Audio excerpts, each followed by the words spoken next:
What's up, everyone? We're back on our custom cantilever pushrod suspension for the 77 Toyota Celica. We got our dummy test piece cut out just to make sure fitment works. It's going to be beautiful. Nothing hits. So we're going to actually go ahead today. We need to finish up welding one of the cantilever belt cranks, and then we're going to go ahead and cut out the actual tower mounts. A little bit different design, you guys will see. We're going to go ahead and cut that out right now. Let's get this video started.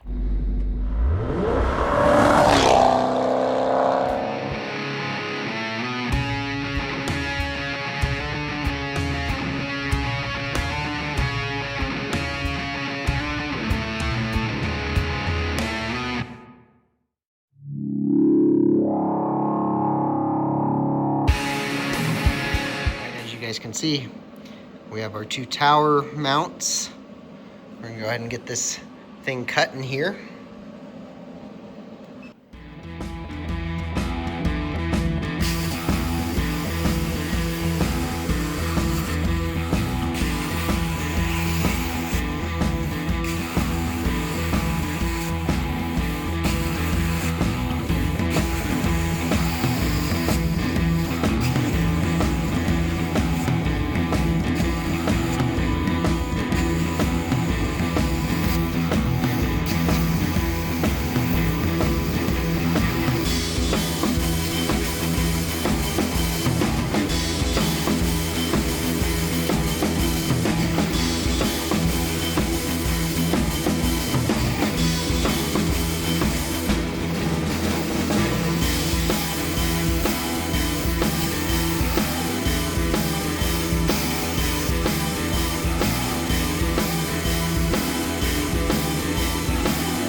Got them cut out.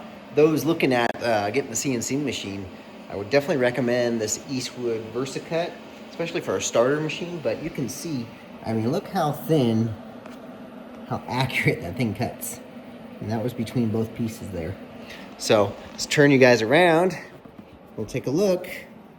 Here are our two brackets. Center section loaded up. That center section will go here as a reinforcement in between both panels. It's already preset to 2.5 inches apart, which is the width of our bearings on our cantilever. So we'll go ahead and get this cut out.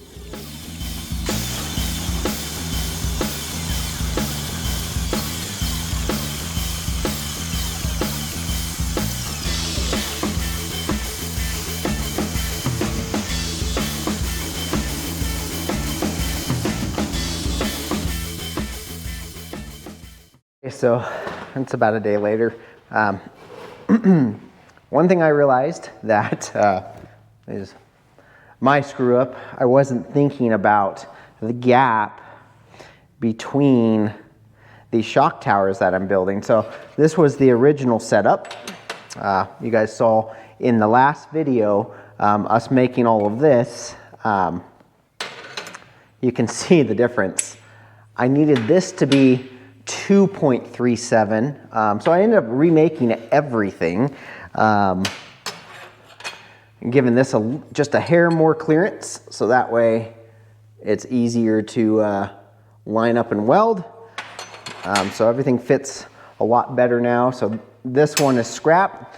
You know, we're building this as we go, so stuff like that's gonna happen. So we're gonna go ahead and get this second bell crank welded up. We already got the first one welded up, but we're gonna go ahead and weld this up for you guys real quick, and then we're gonna start to clean up the shock towers on this video. And hopefully, I don't think I have long enough bolts in stock, but I could probably find some temporary use bolts that aren't the right diameter, but I might have some longer, thinner bolts. But we'll get this going.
All right, not the prettiest of welds, but it is definitely going to be strong enough.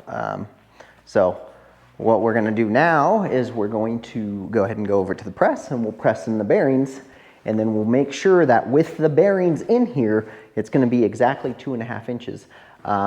This is here, this is 2.5 inches from here to here. For the shock tower. So what we want is this plus the bearings to equal 2.5 inches, which I'm pretty sure that's how it'll come out. So let's go over to the press. We'll grab the bearings and we'll press in these bearings. Quick side note, we did end up getting our, we had to make some adjustments to this bottom plate, but we did end up getting our quick change on the lathe. Got it set up with some tooling. With the new one, we didn't end up having to machine the outside, we just had to machine the inside, and I don't have a boring tool. I thought this was the boring tool, this long circular one, but this is for a boring tool, and that does not fit in that, so I'm guessing I have to order that separate. So I was able to get a good angle with this one, with the way it's tapered to get inside, and so we have the pipe. Let's go back over to the pipe. You can see where it's lightly machined in there. A little discoloration from the welding, but we have that machined down to I think it's 1.72, and these are 1.75. So we have 3 thousandths. This is tighter by 3 thousandths, so they should press in and stay in. Of course, they are going to be bolted, and the race itself should keep these in place, but they should also be pressed in as well. So these wrong size beads that I bought for my bead roller work perfectly as a press tool to press on just the outer housing, so that way they don't get ruined while we're pressing them. So these should, as I mentioned, be just ever so slightly tighter, which they are. That's good. Okay, I'm gonna put that down over that. Put that down on there. We'll get this centered on the press. Should kind of straighten itself out there. And make sure this is tight. Okay.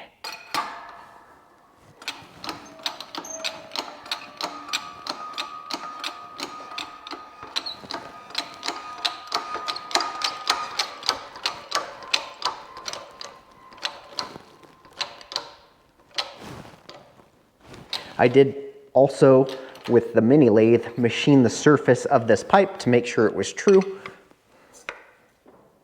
I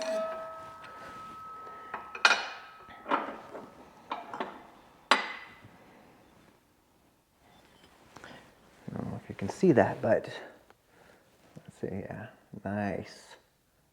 Nice press fit. Okay, we'll flip it over. We'll put this one down inside that cup now. Set the new one up, ready to be pressed in. We need a little bit more clearance now.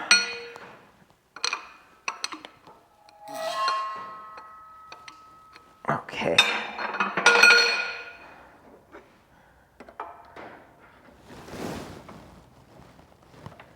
Again, this should self-straighten up. There she goes. Straightening out.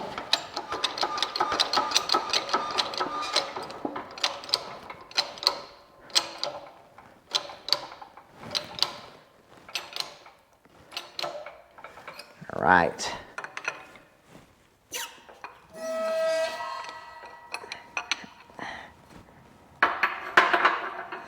Let's take a look. And there you folks have it. 2 pressed in bearings. Get them rolling. There we go. Awesome, awesome. Thing I did notice in my design flaw is, if you look here, I had to notch that bracket. So I'm gonna have to do the same thing on this one. It's just about 1/4 inch the way down for clearance of the shock or the coilover. So we're gonna have to notch this one. Okay, we're just gonna notch that out with a carbide bit. So we'll go ahead and put this on time lapse, get that done.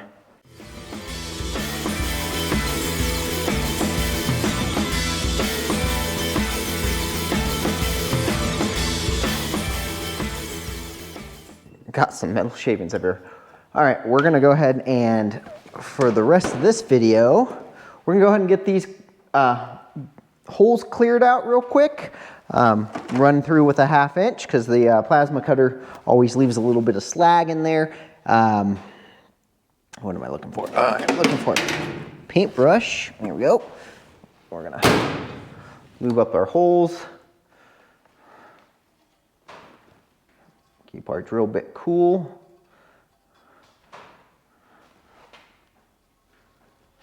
We're gonna see, we're only gonna put one of these together, but we're gonna see what this looks like with both shocks in place in the back of the car. I'm excited to take a look at that. So we'll get this drilled out.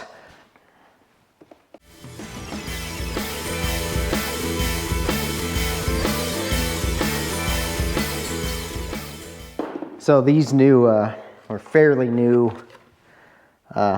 stepper bits from Hercules over at Harbor Freight, the cobalt steel. These things about ripped my arm off. These are way sharper, way better than the stepper bit, the Warrior bits. These were on sale for 29 bucks, normally $44.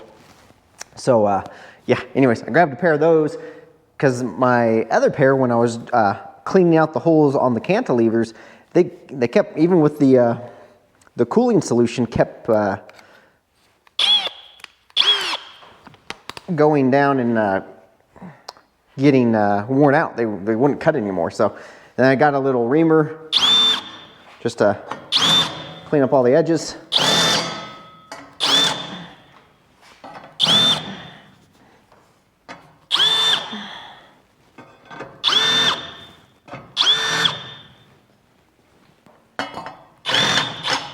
All right. Let's go see what this thing looks like inside the car, you guys. All right, I got the other shock reassembled, or not reassembled, but assembled. I haven't put any of the anti-seize on the thread yet because all this is coming back. We're gonna go ahead and get this mounted up, and then we're gonna just lay it in the car and see how it's gonna look.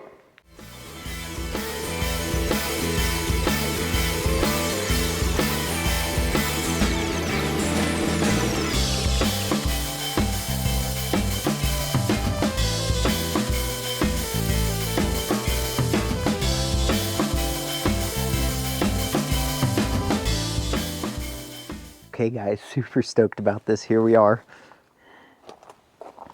This is what the new towers are gonna look like with the suspension in. These are at full extension right now. Obviously there's no weight on them because we don't have the push rods designed yet. But even at full extension, we have just, it's hard to see, but just enough clearance between the head of the spring and our design. There you go. So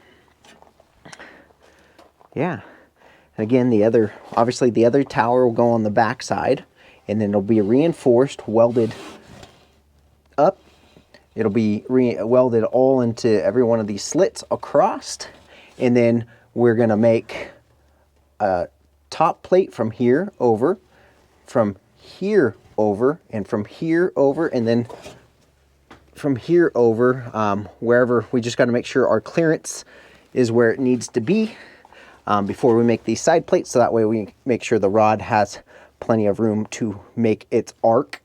So it's when I did my measurements right here, we're at 6 inches of travel is 11/16 of an inch in its arc travel. So we just got to have 11/16 from left to right here.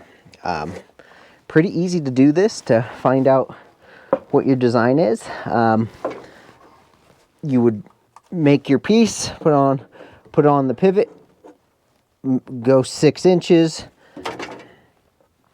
That'll tell me my 4-inch. So at 4 inches, the deflection is 7/16. So there'll be 7/16 deflection total on the shock. But these are bearings, so it's got the ability to move where it needs to move. Bearings on both sides, that's why I did that instead of bushings. So there's only, on the shock, there's only a 7/16. On the rod, there's 11/16, which we'll have, this will be all cut out, so we'll have more than 11/16 of room for it to do its arc that it needs to do. Awesome, you guys. So leave a comment, tell me what you think. First time ever trying anything like this. Putting the plasma cutter, the mini lathe, the press, all to work for us, using CAD software. So again, I think this is going to be plenty strong. But if you like this design, give it a thumbs up. Leave a comment, tell me what you think. We're going to be, like I said, moving on a little forward with this. We finally got a A86, or sorry, an AW11 manual steering rack for the car. I found one used. We're going to rebuild it. We're going to put the short throw gear inside the rack, so that way it's a 2.5 to lock. We plan on, like I said, maybe doing some road racing and some drifting events in this thing. We're also just building it for fun. We got the car for free. So anyways, you guys, thanks for watching. Stay tuned to the next one. We plan on continuing our work on the cantilever system. Hopefully by then we'll have it cleaned up in here a little bit better, and we'll start fitting the permanent structure. But anything else, stay tuned till the next one. Thanks, guys.